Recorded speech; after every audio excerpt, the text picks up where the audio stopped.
طارق بن زیاد نے اپنی فوج کو 3 حصوں میں تقسیم کیا۔ پہلے حصے کی افسری مغیث رومی کے سپرد کی اور شہر قرطبہ کی فتح کا حکم دیا۔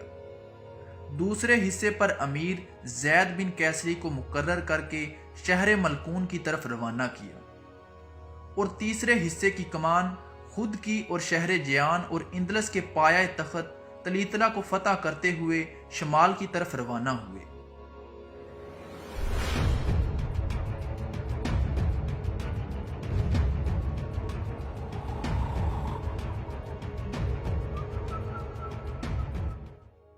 اندلس شمالی افریقہ کے بالکل سامنے یورپ کے جنوب مغربی کنارے پر ایک حسین و جمیل جزیرہ نما ہے۔ آج کل اس میں پرتگال اور اسپین 2 ممالک واقع ہیں۔ کسی زمانے میں یہ ملک مغربی دنیا کے عظیم ترین ممالک میں شمار ہوتا تھا۔ مسلمانوں کی فتح سے پہلے یہاں کی حکومت سلطنت روم کے ہمسر تھی۔ مسلمانوں کے دور میں یہ پورے یورپ کے لیے روشنی کا مینار تھا۔ فتح سندھ کی طرح اس حسین و جمیل خطہ زمین کو بھی ولید بن عبد المالک کے زمانے میں فتح کیا گیا۔ اس فتح کا سہرا طارق بن زیاد اور موسیٰ بن نصیر کے سر ہے۔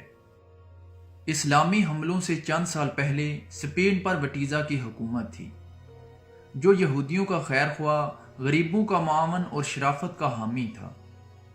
اسی وجہ سے فوجی امراء نے اس کے خلاف بغاوت کر کے فوج کے زور سے راڈرک کو بادشاہ بنا ڈالا اور وٹیزا کو قتل کر دیا گیا۔ بہت سے امراء اور وٹیزا کے رشتہ دار اس نئے بادشاہ کے مخالف تھے، اور ادھر عربوں کو آپ صلی اللہ علیہ وآلہ وسلم کی وفات کے تقریباً 70 برس بعد وہ عروج حاصل ہوا کہ جس کی نظیر دنیا کی تاریخ میں بہت کم ملتی ہے، جس کو آج تمام یورپ نہایت تعجب کی نظروں سے دیکھتا ہے، اور ان کی اس بے نظیر کامیابی پر تمام دنیا اش اش کرتی ہے۔ اس قلیل عرصے میں عرب شام اور مصر اور افریقہ کا کامل شمالی حصہ فتح کرتے ہوئے بحر ظلمات کے ساحل تک جا پہنچے تھے۔ ولید بن عبد المالک کے دور خلافت میں موسیٰ بن نصیر شمالی افریقہ کی گورنری پر فائز ہوئے۔ اس دور میں ہسپانیہ کی سیاسی اور معاشی حالت انتہائی ابتر تھی۔ جب وٹیزا کو تخت سے اتار کر راڈرک کو بادشاہ بنایا گیا تو ابتدا میں اس نے نہایت سنجیدگی سے کام لیا، لیکن جلد ہی وہ عیش و عشرت میں پڑ گیا۔ اس زمانے میں یہ قاعدہ تھا کہ شہزادے اور امرائے سلطنت اپنے بچوں کو شاہانہ تعلیم و تربیت کے لیے بادشاہ کے سپرد کر دیا کرتے تھے۔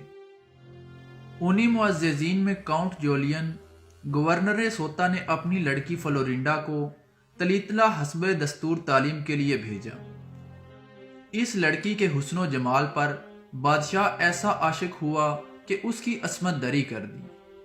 فلورینڈا نے اس بات کی اطلاع اپنے والد کو بھیجی تو وہ دارالحکومت پہنچا۔ اس نے اپنے جذبات کو بادشاہ پر ظاہر نہ ہونے دیا اور صرف یہ درخواست کی کہ فلورینڈا کی ماں بستر مرگ پر ہے، اس لیے اسے واپس جانے کی اجازت دے دی جائے۔ راڈرک نے رخصت کرتے وقت جولین سے فرمائش کی کہ شکار کے لیے عمدہ باز بھیجے جائیں۔ جولین نے اس کے جواب میں کہا، اس مرتبہ ایسے باز بھیجوں گا کہ آپ نے اس سے پہلے کبھی نہیں دیکھے ہوں گے۔ جولین چونکہ خاندان وٹیزا کا رکن اعظم تھا، اس حرکت سے نہ صرف اس کی توہین ہوئی بلکہ تمام قوم گاتھ نے اپنی اہانت سمجھی، اور یہی وجہ تھی کہ کاؤنٹ جولین اور اشبیلیہ کا رئیس عربوں کی فوج کشی کے معاون ثابت ہوئے۔ ہسپانیہ پر باقاعدہ حملے سے قبل دشمن کی فوجی طاقت کے صحیح اندازے کے لیے موسیٰ بن نصیر نے اپنے ایک قابل غلام طریف کی کمان میں جولائی 710 عیسوی میں 100 سواروں اور 400 پیادوں کا دستہ روانہ کیا، جس نے ہسپانیہ کے جنوبی ساحل پر پڑاؤ کیا، جسے آج تک اس کی یاد میں طریفہ کہا جاتا ہے۔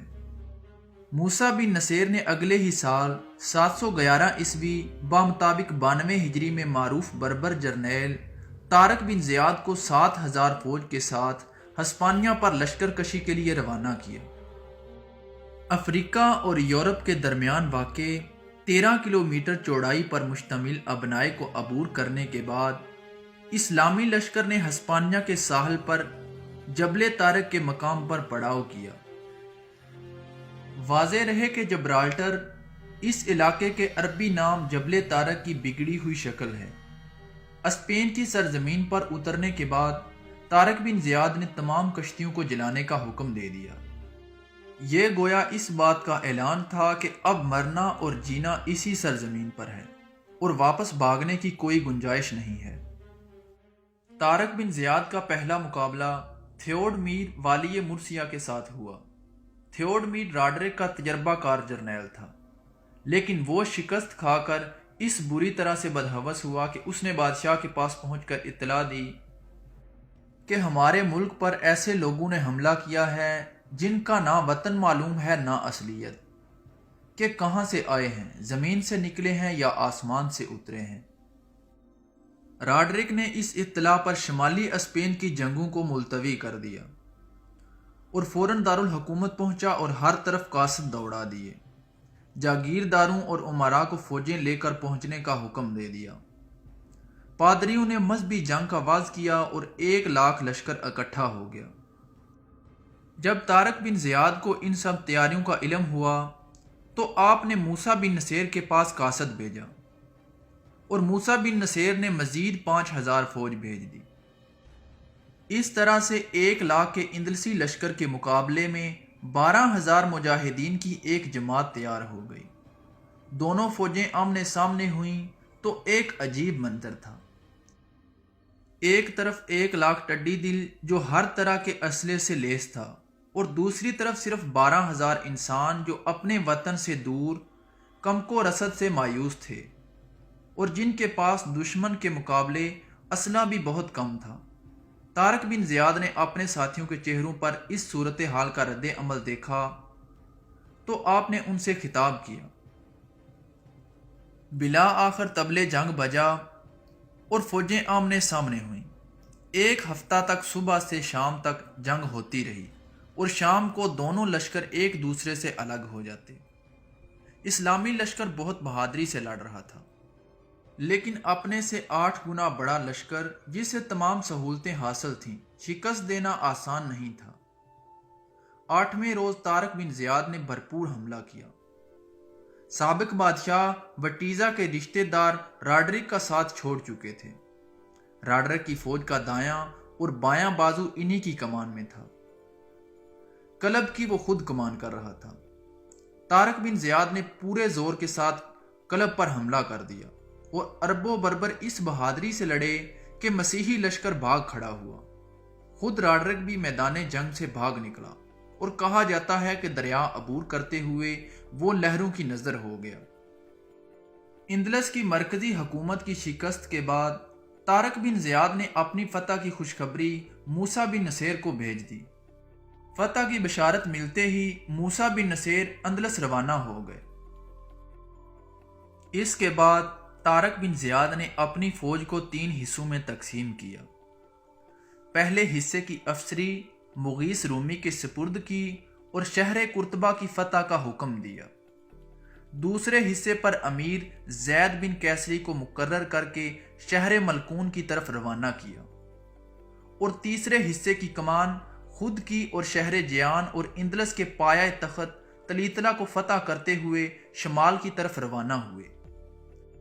لیکن قبل اس کے کہ طارق بن زیاد پایہ تخت کے قریب پہنچے، امیر زید حسب قرارداد شہر اسیجا، ملکون اور البیرا کو فتح اور اندلس کی رہی سہی قوت کو روندتے ہوئے طارق بن زیاد کی خدمت میں حاضر ہوئے۔ ان شہروں کے حاکموں نے بسبب اس کے کہ انہیں پہلے ہی اس امیر کی فتح یابی کی خبر مل چکی تھی، بغیر لڑائی کے صرف عربوں کو شہر پناہ کے باہر دیکھ کر دروازے کھول دیے اور خراج دینا قبول کر لیا۔